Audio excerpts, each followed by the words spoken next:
نحمدہ و نصلی علی رسولہ الکریم اعوذ باللہ من الشیطان الرجیم بسم اللہ الرحمن الرحیم والذین یرمون المحصنات ثم لم یأتوا بأربعة شہداء فاجلدوا 80 جلدة ولا تقبلوا لهم شہادة ابدا واولئک هم الفاسقون إلا الذين تابوا من بعد ذلك وأصلحوا فإن الله غفور رحيم صدق الله العظيم۔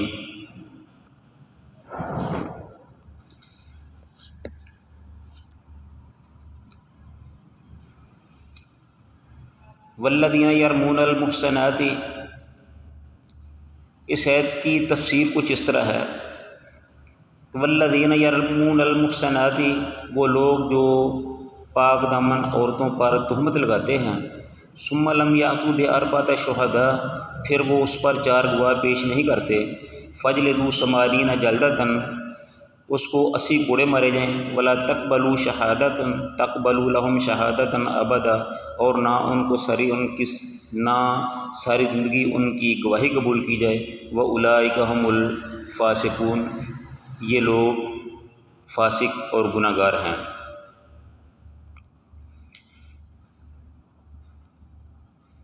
معاشرے میں رہتے ہوئے بہت سے ناخوشگوار واقعات پیش آتے رہتے ہیں، تو اسی طرح کوئی مرد کسی عورت کو کسی غیر فطری کام میں دیکھ لے تو اس کو چاہیے کہ وہ خاموشی اختیار کرے، وہ اس واقعہ کی پردہ پوشی کرے، اس ایپ پہ پردہ ڈالے۔ اگر بالفرض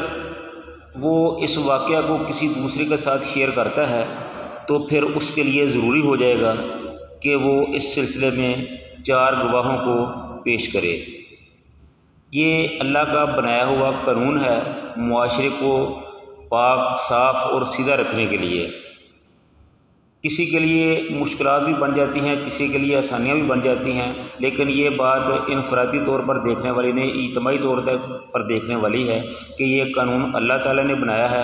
اور اللہ تعالیٰ نے اس کو نافذ کیا ہے اور ہمارے فائدے کے لیے کیا ہے، لہذا ہمیں اس قانون کی پاسداری کرنی چاہیے۔ تو اگر کوئی آدمی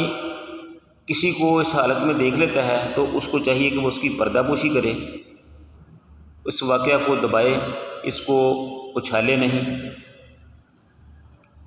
اگر وہ اپنی کسی دوست کے ساتھ، اپنے کسی محلے دار کے ساتھ اس بات کو شیئر کرتا ہے تو پھر اس کے لیے ضروری ہو جائے گا کہ وہ اس کے 4 گواہ بھی پیش کرے۔ تو عدالت کے سامنے اس کو 4 گواہ پیش کرنے ہوں گے، قاضی کے سامنے 4 گواہ اس کو لانے ہوں گے۔ اگر وہ 4 گواہ نہیں لائے گا تو پھر وہ خود مجرم ہوگا، حالانکہ دیکھا تو اس نے اکیلے نے تھا، اس وقت اس کے پاس کوئی گواہ نہیں تھا۔ اسی لیے کہا گیا ہے کہ اگر اس نے دیکھ لیا ہے تو پھر وہ اپنی حد تک رکھے، اس کو آگے نہ بڑھائے۔ اب اگر اس نے کسی کے ساتھ بات کر دی ہے تو اس کے لیے ضروری ہے کہ وہ اس پر 4 گواہ لائے۔ اگر وہ 4 گواہ لے آتا ہے تو اس کی یہ تہمت حقیقت ہوگی، اس کا یہ الزام حقیقت ہوگا، وہ سچا ہوگا اور عورت سزا کی مستحق ہوگی۔ اگر وہ 4 گواہ پیش نہیں کر سکتا تو پھر وہ خود مجرم ٹھہرایا جائے گا، مجرم سمجھا جائے گا اور اس کو سزا کے عمل سے گزرنا پڑے گا، اور اس کی سزا فجلدوا 80 جلدة، اس کو 80 کوڑے مارے جائیں گے، اور دوسری سزا ولا تقبلوا لهم شہادة ابدا، اور ساری زندگی اس کی گواہی یا شہادت قبول نہیں کی جائے گی، کیونکہ واولئک هم الفاسقون، یہ لوگ فاسق اور گناہ گار ہوتے ہیں۔ الا الذین تابوا من بعد ذلك، مگر جو لوگ اللہ تعالیٰ سے اس واقعہ کے بعد توبہ کر لیتے ہیں، کسی پر تہمت لگانے کے بعد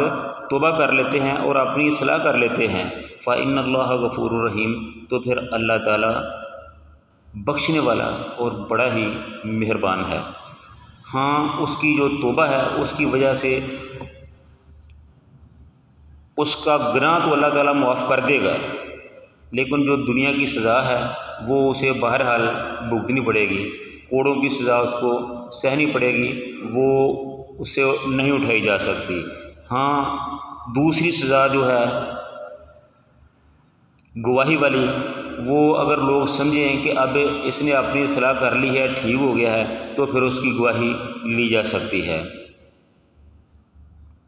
تو یہ اللہ تعالیٰ کے بنائے ہوئے قانون ہیں، ہمیں چاہیے کہ ہم ان کی پاسداری کریں، یہ ہمارے ہی لیے ہیں۔ اگر ہم ان کی پاسداری کریں گے تو یہ قانون چلیں گے، اگر ہم ان حدود کو پامال کریں گے تو پھر ہم معاشرے کے بھی مجرم ہوں گے اور اللہ کے بھی مجرم ہوں گے۔